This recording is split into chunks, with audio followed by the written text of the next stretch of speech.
Okay.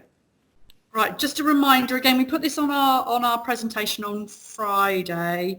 This is the government guidance on risk assessing, and you must have risk assessments for any employer with over 50 websites posted on, you must have your risk assessments posted on your website if you employ over 50 workers. That's the guidance from the government.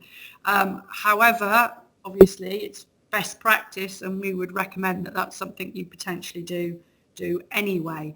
It would be a good PR exercise, good for consumer confidence to show that you are taking it seriously. So please have a look at that guidance when you get a chance. Obviously, we're here to help with writing those risk assessments and your mobilisation plan. So again, please give us a call if you need any support or assistance.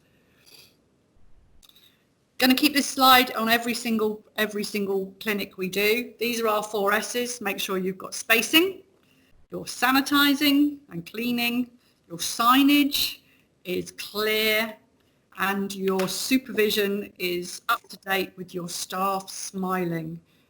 When we do open these doors, people are going to want to see human, smiling people. So those are our 4 S's. What we're covering today is maintenance checks and statutory inspections. Not the most riveting of subjects, I'm afraid, I'm ever so sorry, but probably one of our most fundamental. And before we start, and Ian chats, I just want to just say that we understand the financial pressures that everybody is under, and how worrying an awful lot of people out there that are worried that their premises might not even be open. So this is the guidance, but we do understand that you have lots and lots of other issues to consider as well as this. So today we're going to cover maintenance, servicing and statutory inspections in readiness for when we reopen,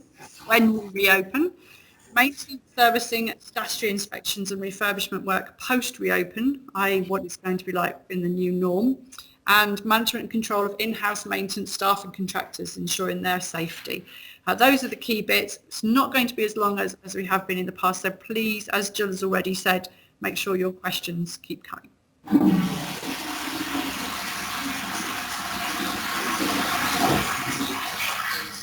Someone needs to mute their presentation or into the loo. So whoever that was, please mute. Ian, over to you. That was brilliant. We're going to have some editing problems with this one to get it sounding. No, we're not. Their toilets flush, right? Morning, everybody. Caroline said this one in some ways is slightly more straightforward, and we won't rush it quite as much as we did with cleaning because we had so much to get in and we knew we would be inundated with questions.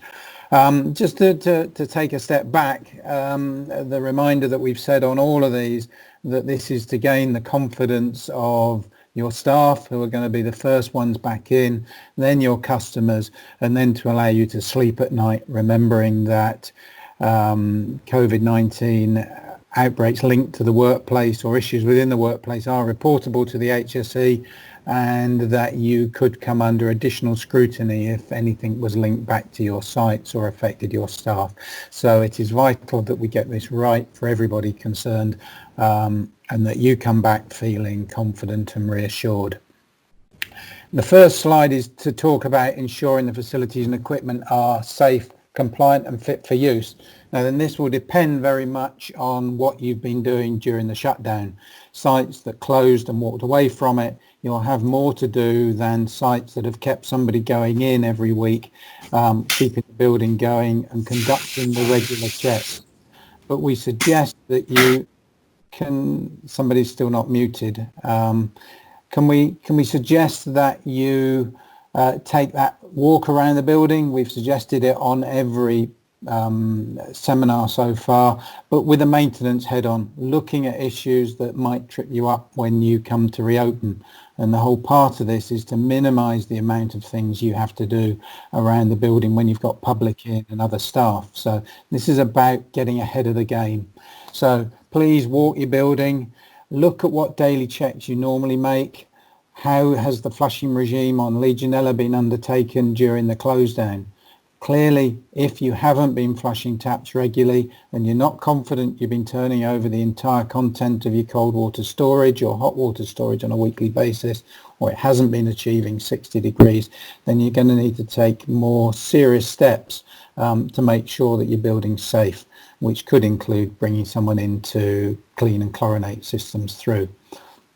Asbestos checks, they're the ordinary checks you carry out. Clearly, you've got to make sure you've got the appropriate face masks. If you've got known asbestos and people are going in to check the condition of it, that might be a bit more difficult to obtain those face masks that are appropriate now. So make sure you're ordering well ahead. Ladder checks, pool water testing. If you haven't been conducting your regular tests in the lead up to a potential reopening, which we think and government have indicated could be the 4th of April, depending on how this R rate is managed, then not April, mate, July. Sorry, July. Wishing time away to next year, not this year. The 14th, the 4th of July is the day that they initially indicated, but it will depend on the ongoing advice. So we need to be flexible around this. Can't see it being earlier, but in the week leading up to it, you need to be making sure those tests are being done more regularly. Fire alarm testing. If you've been doing those, great. If you haven't, I would suggest that you do a thorough test of all call points. Don't just come back into doing your once a week. Your first test back, if you haven't been doing your fire alarm testing, is to do all call points. Similarly with emergency light testing. Bring yourself back up to date. Your ordinary checks around the building, the other ones, make sure you do. Assistance alarms, don't forget your disabled changing rooms, your pool alarms and the alarms in the lifts. And make sure planned cleaning and maintenance work are up to date. As I said, it's a question of getting ahead of the game. So it's important that you make sure you're documenting this. Now, if you haven't been doing those checks during the time, we suggest, rather than having a blank sheet between March the 20, whatever it was that we closed down and now, that you actually write across your check sheets, closed for COVID-19, no checks undertaken during this period. Don't just leave a hole in your check sheets that are going to look very suspicious if anything happens in later on and you get investigated. So we're suggesting that you keep your records documented and up to date. The list isn't exhaustive. It will change with each facility, so make sure you look in your own terms at what you need to do. Now, what can you do between now and reopening? As I said, I think one of the key things is that you restart these checks and increase the frequency up to the potential start date so that you are fully checking your buildings and that they're ready to do. The only thing we would suggest, if you're changing things, i.e. you're adding new exit routes, you're holding doors internally open, you're changing arrangements inside, then I would suggest you perhaps need to review your fire risk assessments as well. Similarly, perhaps you need to look if there has been a long closure and issues to do with Legionella, that you check those. I would also say that for basic common sense, if you've had taps closed in all sorts of areas of the building, that they might not work when you come to reopen them and start. So it's important to find out now. It's better to have workmen in now rather than add that to the burden of managing when you get customers back in. The last things you want is to have to think about social distancing in a changing room that you've already reduced the numbers in by having maintenance staff in there.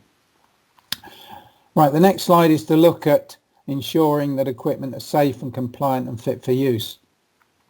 Have a look at your maintenance programs, see what's overdue, see what still needs to be done, and try to get those up to date prior to July, for the same reasons I've just said about systems not working, taps being jammed shut. Make sure you go around and test all those. Outstanding defects, make sure you look at your defects log. I'm sure as part of this customer confidence, them coming back into a facility that is completely okay with no obvious defect is going to be a lot better than coming in where it looks like you haven't bothered while it's been closed. Take the opportunity to make sure you get that list down to 0 so that you're making life easier for yourself when you reopen.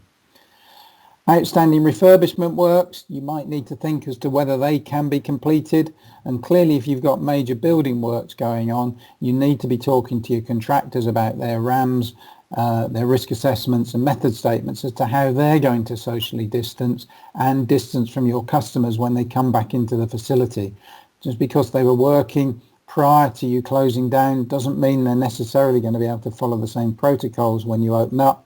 And you might even need to think about those type of works being done overnight rather than colliding with customers and making the whole process a lot busier and a lot more complicated for you to go through. So take that opportunity, walk your building, look for defects, make sure everything is open. Next slide, please.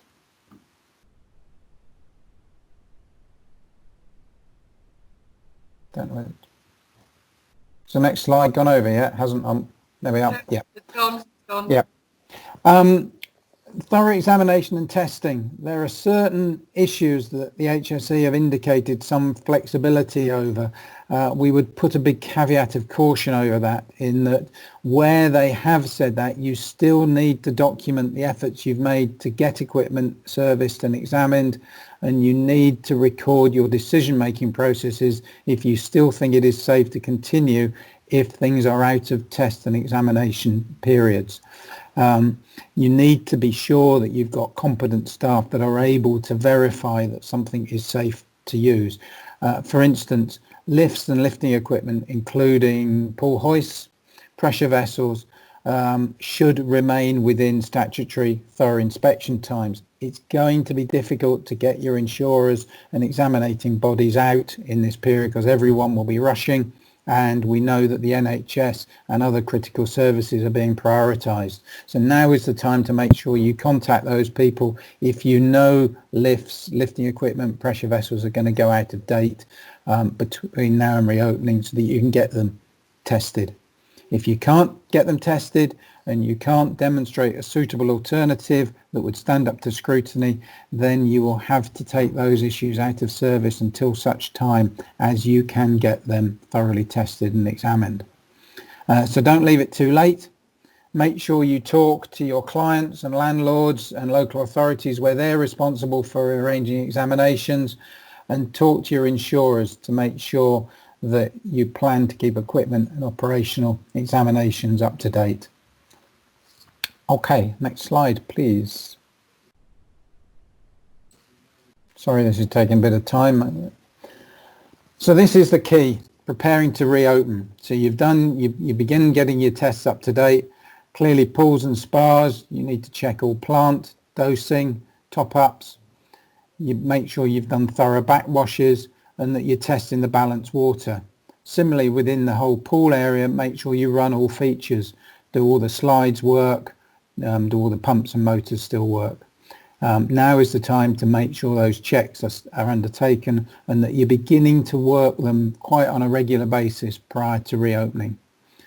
Other plant, depending on what you did when you shut down, clarifiers and pumps, whether you reduced all your temperatures, now is the time to begin thinking about how you build the temperatures back up. And certainly if pools were reduced in temperature, a slow gradual increase in temperature is a lot better than a sudden increase to reduce the risk of thermal shock on your tiles. Air handling. This is one which we know there is more work being done on by CIMSPA and UK Active. You need to think through your air handling systems and air conditioning units and make sure you get your service companies and specialist air handling companies' advice.